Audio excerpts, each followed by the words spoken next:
It is truly a love letter to help serve because I'm in the trenches with these people. I know their struggles. And so now it all makes sense. People are like, you work on social media? That's just weird. No, it's about building community.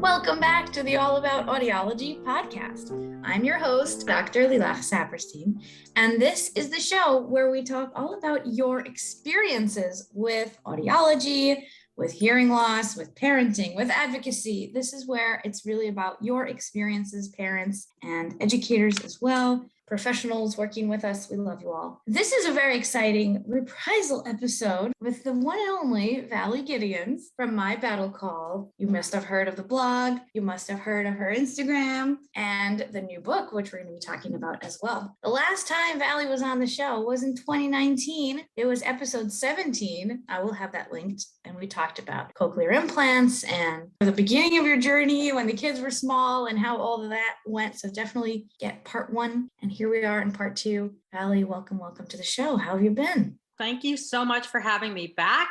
I've been great. It was definitely pre-pandemic in the old days. Yeah, it was a long time ago. So I'm really happy to be back. I went to look at the stats, and that is a top 10 episode. Now there's over 80. Well, I have a very, very dedicated following who, when I share things, they show up. So I'm going to give that credit to my mom. My mom actually kidded me the other day saying, I listened to all your podcasts, but I've heard most of your stories by now. Well, that's kind of my story, Mom. That's funny. Hi, Valli's mom, and thank you for all the support and to everyone who follows. Will you give us a little short background for those who are new to your family? But really, they should go listen to the first episode. Sorry, Mom, but I'll just put it in a nutshell. 2 kids, 21 months apart. Our firstborn failed the infant hearing screen, came back 2 weeks later for the ABR. We were told that he had severe to profound hearing loss, and that started us on the road. No family history. They had told us it was probably just fluid in the ear. I talk about this. I open it in chapter 2, I think, of my new book. And I think it's one of the chapters that resonates most with parents because until I wrote it and put it out in the world, I had no idea how common this was and be so taken aback when you were not expecting it. And we did through genetic testing and a whole series of things. We ended up finding out he had Pendred syndrome. So then when we were pregnant with our daughter, we knew that she would have a 1 in 4 chance of also having the syndrome. So it was a different dynamic then. So both kids born got hearing aids as infants. Then my daughter has 1 cochlear implant and a hearing aid, and my son has bilateral cochlear implants. And that's kind of the way it began. I think a lot of young parents ask the question, at what point did they take ownership and really understanding also in their identity, but also with changing batteries and with the devices from when it was all on you to when it transferred sort of into their responsibility? Well, I'll let you know when that happens. Oh, I see. It's been so gradual that it's hard to pinpoint. I think just as soon as they're able to do a little task, you let them do it. Like the first time Battle was able to reconnect the magnet, external magnet, back to his head. He was 18 months and I remember it like yesterday. I can see his little face. Yeah. I can see his eyes lighting up. I can see the connection. It was profound. I just saw a friend post a video of her son doing the same thing. This is before iPhones when we had our kids. So I don't have any of this on video or documented, just it's all etched in my mind. Yeah.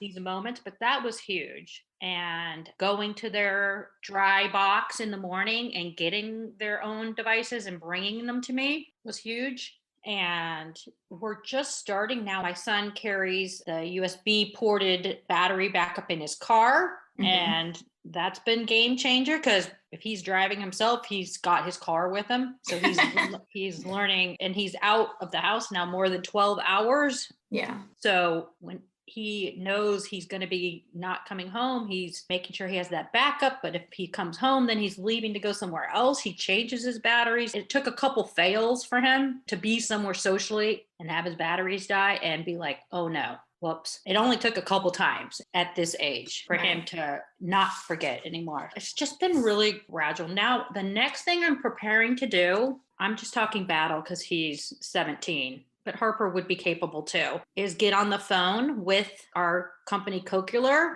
and help start ordering parts. And I'm going to have him walk through that with me the next time. I've never done that. And then we always use the phone to order parts, but I know you can do them online as well. So play around with that. So that's kind of the next stage. Both kids take their aqua kits when they're going to water and change things out and have cases they put their devices in. We've really not had too big of an epic fail with that. I'm really happy you're breaking it down because it's not like I will hand you the baton and now you're in charge of everything. It really is so slow. I'm glad you're breaking that down to different milestones throughout their different ages. Yeah. And I think each kid is different. Like Harper, who's 15, is much more responsible with her devices. They never are left on a counter or on the ottoman or in the bathroom, where my son, it's like our next children's book is going to be Where in the World is Battle's Ear? Because the places he leaves, it's mostly his left. He relies heavily on his right. That's his one he got as a baby. And the left one he didn't get till kindergarten. We call it the baby ear. And the battery dies sooner on that one, and he'll just leave it in the most random places. So we had to implement consequences. Eventually, I just had to say, you lose your phone if that ear isn't back in its case at night. Because when I'm no longer here to help you search for it, you're screwed, kid.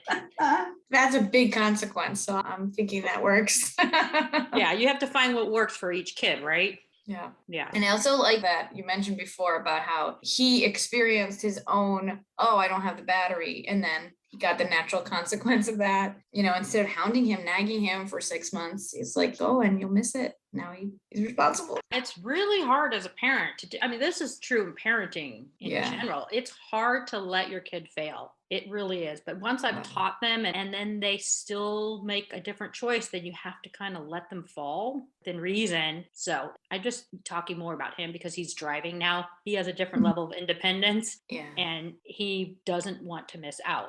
I'd love to hear more about the books and the process. There can't be anyone who's in Audiology Instagram who doesn't know about Harper's book and now your new book. So, of course, I'd love to hear your process and how you even decided to write about all this. Well, what's crazy is the last time we spoke, Now Hear This, our children's book didn't even exist. Here it's 2 years later, almost to the week, that I've published the second book, which is crazy. So the first book, sorry, Mom, I've told this story, but how did you even decide to write this book? Well, I mean, it was kind of a cool thing how it came about. I've been a writer my whole life and always had people saying, you need to write a book, you need to write a book. And I just really didn't have that book in me because I just didn't.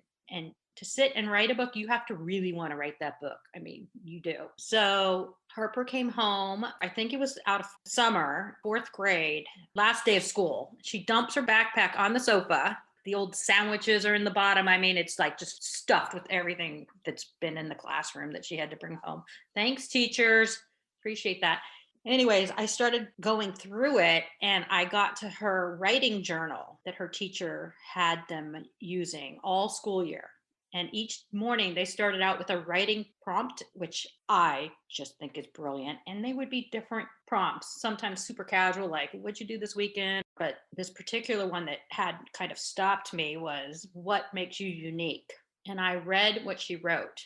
And summing it up is that I am unique because I am a deaf.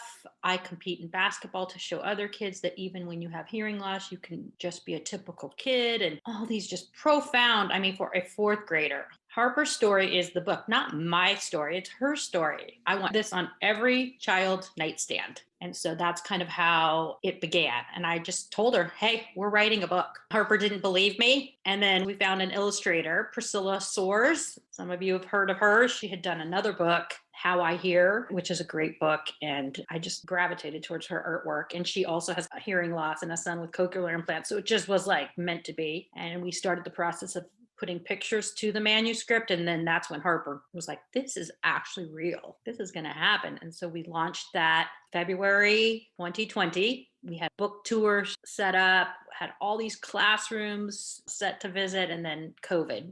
We did the best we could virtually, but it did take getting over the letdown. You work so hard on a book, and then to have everything just canceled, book launch party, all the things. I mean, we were going big, but it still was a number one, and thousands of copies have been purchased, and I just love it. People send me pictures of their kids with the book, and I share it with Harper, and it just makes it so real. We sign copies with personal messages to kids. So that's how Now Hear This became a thing.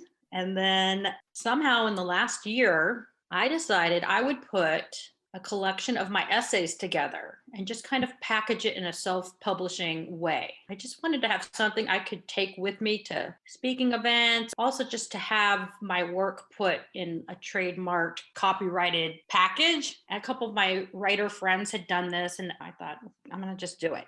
So then I decided to call on one of my good friends from college, who's a brilliant writer, and ask if she would help me weave them together and edit them. Well, the next thing I know, this girl, she's combing through all my work. She's printing it out. We have it all over my dining room table. We're doing this virtually. She's on the East Coast and I'm on the West Coast of the United States. And she's like, Val, this is more than just a collection of essays. You need to really look through your work and see what themes are here. And I was like, thanks a lot. I mean, it was like 25,000 words worth of stuff laying on my dining room table. And I kind of put it aside. I'd get overwhelmed and put it aside. And then I had a back injury. And I was basically told by my doctor, you must lay on your sofa. It was only a couple days, but that's when day, night, it started flowing, how I was going to put it together, and just started elaborating on stories. And so a year later, now I got a professional editor, and then I called on one of my good friends who does design and layout, and my friend Benny continued to be part of the rewrite and collaborative creative. And then another friend was the queen of the Post-it notes, finding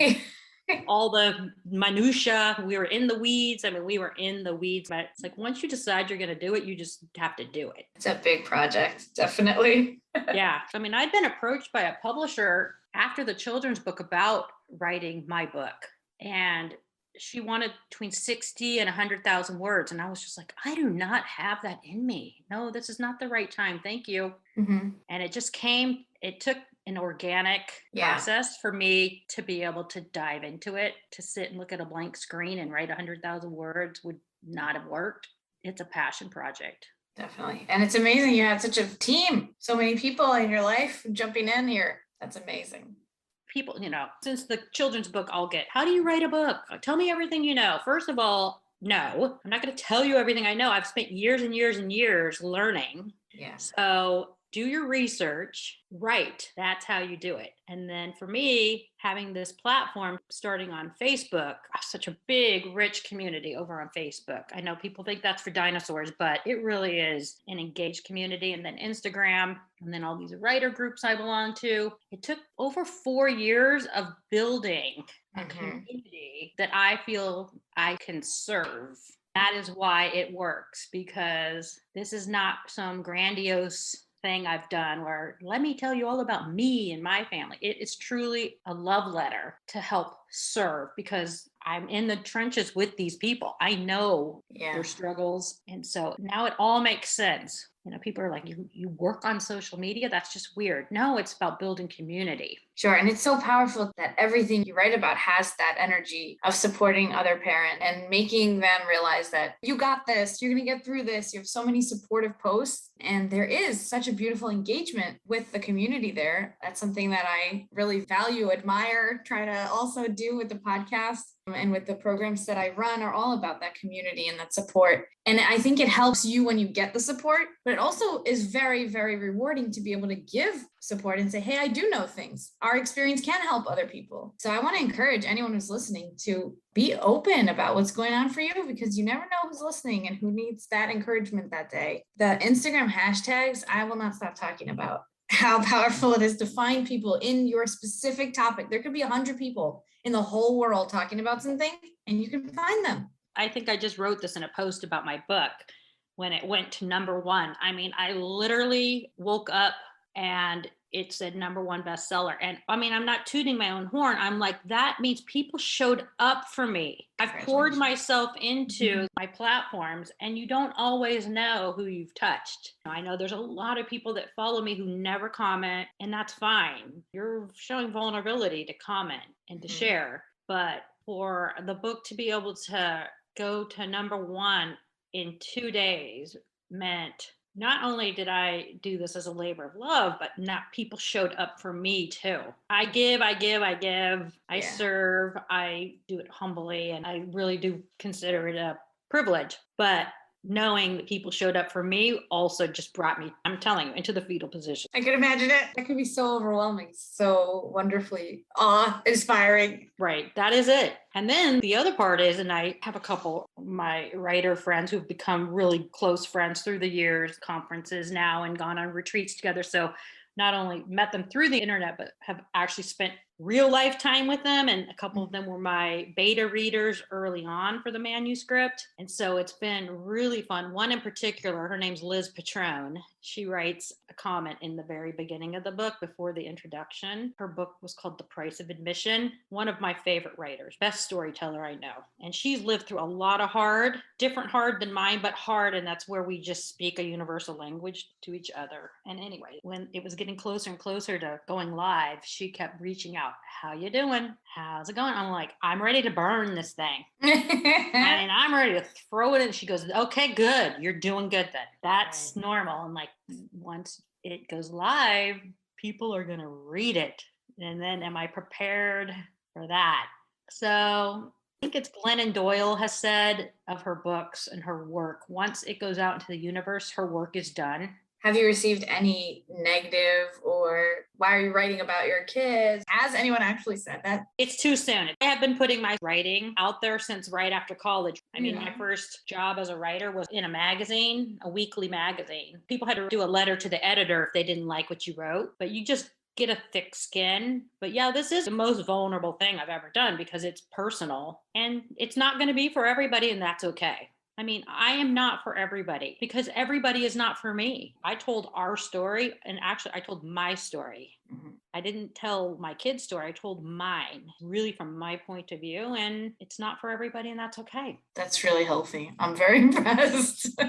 Yeah, well, I also think once in a while I'll get a comment, like say I'll write a piece about my daughter and someone will comment, this applies to sons too. And I'm like, yeah, if you look through my feed, you'll see I write about my son as well. But if you want to write a piece about your son, go for it. It's really easy to be a critic on the sidelines. Go ahead and write your piece then. If you would like to pour 4 years of your life into a book, then we'll talk. And so how do the kids take it? Is it they might say, well, I don't want the whole world knowing about the things that are difficult for us or our struggles and our triumphs too, you know? Do they ever say they don't want to be so public or known? Well, that's a very good question because I know a lot of people who are sharing their stories with younger kids have reached out to me about this. And the good thing about having started this when my kids are older, they actually do have a say and I can run things by them. Now I cannot share a picture without my daughter's approval. I had the cutest picture of us and she vetoed it. And I was like, but it's one of my favorites. She's like, no. I'm like, ugh.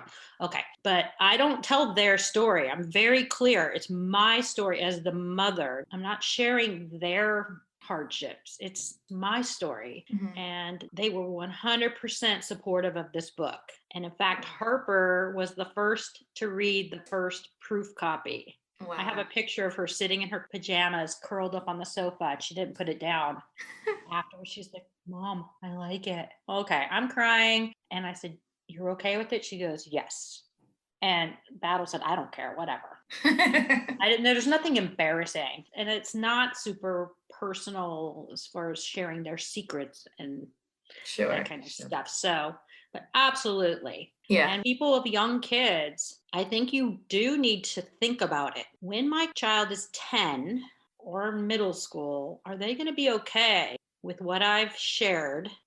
Videos, photos, it's just something to think about. It's so important. We did a whole episode about internet safety and teaching our kids the boundaries we have around it, watching their apps, but also about this whole idea of, do we put our kids online, post their pictures in what forum, publicly or friends only type of things, private accounts. There's so many versions of how to navigate this. And each family really does need to make their own decision, their own research about it. Definitely the people who exploit their children and their whole business model is their children, that I find quite problematic. And that's different than people sharing their journeys and their experiences. But I think you said something so incredibly profound that applies for everybody who's listening. I want to say this right. Oh dear. I'm reflecting to how you said that it's your story and it's your experience, and how that is true for everybody, to make sure that you're separating what's happening to your kid and their experiences, their diagnosis and their struggles and their surgeries and their devices and their IUPs, and you, the parent, and your understanding of that and how it affects you and your relationships and you and your identity. So I really focus on parents. Can you advocate? Do you understand this? How does this affect your understanding of your future and your role as the parent? And it's really hard to be doing both of those things at once, like remembering your own life and being there for your kids. Well said. You said it first. Yeah, you picked up on that. And I think it's important.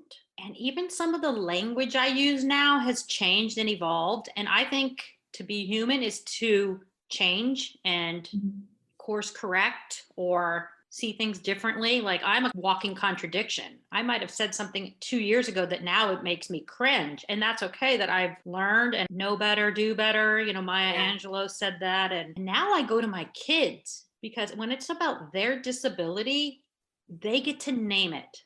And I follow that. And people come for you, like not so much on my account, but I see it in a lot of other places, because language does matter, but also the person with the disability does get to name it. And so special needs is a big one. And I used to use it. Mm-hmm. And it used to be kind of a thing. So when we started this, I mean, Battle 17. So special needs parenting, special needs kids, programs for special need, da, da, da, da, da. And my kids always were cringed by the word special. They would use the ghost quotes or air quotes, you know, and say, we're special. They didn't like it. And now the more I'm reading on it, and adults that have disabilities saying, it's patronizing. Yeah. There's a level of self-forgiveness that goes into that. Times change, sensitivities change, and that you're willing also to change and not go back and just hide in a closet and delete everything you've ever written. And people should look through that lens of change. You could see that throughout my podcast as well. A lot of changes. And at times you get tongue-tied. Then you don't know which version you should say, but we all have to have a little latitude for each other and ourselves. Yeah. When it comes to that. But yeah, definitely there's room for change. Yes. And also, my kids are not easily offended. I think it's generational. They're just a much more tolerant generation. My daughter's friend group is going to change the world. These people, they're just so accepting of differences. They are not easily offended if someone gets a word wrong. They're not. So even hearing impaired, I mean, some people have visceral reaction to that. My kids are like, it doesn't bother us. They have hearing loss. It's deaf gain. My kids are like, no, that's just dumb for them. Right. So some people might want to say deaf gain, and that is totally acceptable for them. My kids would be horrified if I said, my kids have deaf gain. That doesn't match us. I follow their lead. That's all I can say. Now that they're at the age, they've always had their own feelings about it, but now they can really articulate and think maybe more on an analytical, deeper level. Mm-hmm. And it's really context dependent too. If you're talking to the doctor and there's medical terminology, that's going to be there. And audiology has certain audiological terms that are not appropriate for socially identifiers, the way people would like to identify themselves as. And that's a bridge that we're always trying to connect. But, you know, there's still room for, okay, in this context, we use these terms. In this other context, it's less appropriate. Definitely. And I'm not an expert in the terminology, nor do I pretend to be. I just go with it. And I don't say I'm a special needs parent, because that's now labeling me. I'm a parent of children with hearing loss. Navigating life's challenges while raising kids with hearing loss is what we settled on. And my kids said, yes, that's it. So that's what I used. That is so wonderful that you are sharing your story. Continue to inspire and encourage and connect people. It's so wonderful. Thank you for sharing your story. Okay, so I always end with this last question, and that is, what advice do you have for our listeners? So we have two big groups. It's the parents like yourself, and then the professionals, a lot of speech therapists, teachers, audiologists. So advice for them from Valli. Well, read my book, because the last final chapter is what I would have said to myself when this all began, this journey. Rather than just plug my book, though, can you tell I'm super passionate about it? And it just came out a week ago. So, I mean, I have book on the brain, but I don't have advice. I just have so much encouragement for the new parent. Stop and take a breath. Do not feel like you have to know everything about everything immediately. And that is where the access to information is probably not always helpful. There's so much. Pace yourself and know that you're possibly going to experience feelings of grief, and give yourself time to work through that process of those stages. And it doesn't mean you love your child any less. That's something I wrestled with, and I write about, that I felt guilt for feeling that way, because I should just be grateful I have a healthy child. And it didn't mean I wasn't grateful. If you're having feelings of accepting something you didn't expect, it's okay. It's okay. And professionals, our audiologist is an angel. I love her. She's in the book. We're going to see her next week, and we cannot wait. It's like a field trip for the kids now. It's so fun. It really is. And she has always spoken to the children, not about them, not at them. And that has carried through today, that they have such a rapport with her. I mean, they know her, she knows them, and she cares about what they have to say. Know that that patient is a person, even if they're a little. Get them involved in the process from the very beginning, and treat parents with empathy and patience. Provide encouragement for every little victory. One time we had a negative experience with the auditory verbal therapist. We were in transition trying to find a new one, and we spent an hour of her telling me all the things Harper wasn't doing. And my mom happened to be with me at that appointment. And when we left, my mom said, she did not say one thing positive about all the things Harper is doing. And I'm like, no wonder I leave feeling defeated. You should not feel defeated. You should feel encouraged. Honesty, but encouragement. So there's so many great professionals out there, though. So I celebrate all the people out there working for kiddos with hearing loss. I'm super grateful. I think that take a breath and try to enjoy your baby, your child. Everything that you can learn today, you can also learn tomorrow. And yes. I think it's also important for people to know that there are people like myself and many others who will help you sift through that information and actually tell you what is relevant to you and what's not. Because I've had families come in with questions about a bone-anchored hearing aid. They read articles about the Baha, and their child isn't a candidate for that. So why did you read 16 articles and pages? Because they had just sort of stumbled upon it. And that's very understandable, because you want to know as much as you can, but don't be afraid to reach out. You just nailed it. And I think for anyone beginning this journey, that is such great advice. Just because it's on the internet does not make it true. And also, there are so many varying opinions that you have to create a trusted team of people around you. And then you have to trust your own gut and intuition, and you have to cancel out the noise. We were lucky that our kids were at the age we didn't have all that noise, because the internet wasn't really a thing. So I didn't have to read hundreds and hundreds of articles telling me what we should do. And ultimately, you do the best you can and be willing to change. And if something doesn't work, be willing to try something else. Course correct, it's the word we use. And every child's different. So what worked for my kids, I never tell people what they should do. 100% no way. Yeah. What worked for my kids is not, your kids are not my kids. My kids are same syndrome, same family, and they respond differently. Just do the best you can. That's true. That's an amazing place for us to wrap up this episode. And number one, yes. So exciting. Congratulations. Through the fog. It's Through the Fog. I will definitely link that in the show notes, as well as a full transcript of today's interview, and also the link to our previous conversation and many other podcasts we've done with other authors in this space. So that's sort of been a little series, you could say, with other authors, Mighty Mila and Mikey on the Move, and others. So we'll definitely link that. And in addition, I'd like everyone to know that I am here for you. And if you'd like to book time to get to know, so I can learn about your story and your experiences, you can absolutely do that for a free consultation. Just get to know each other, because I love to know who's listening and how I can help. So be in touch. That's through Instagram, through Facebook and the Facebook group. And I'm always very happy to be in touch. Thank you, Valli, for being on the show. Thank you so much for having me. Have a great day.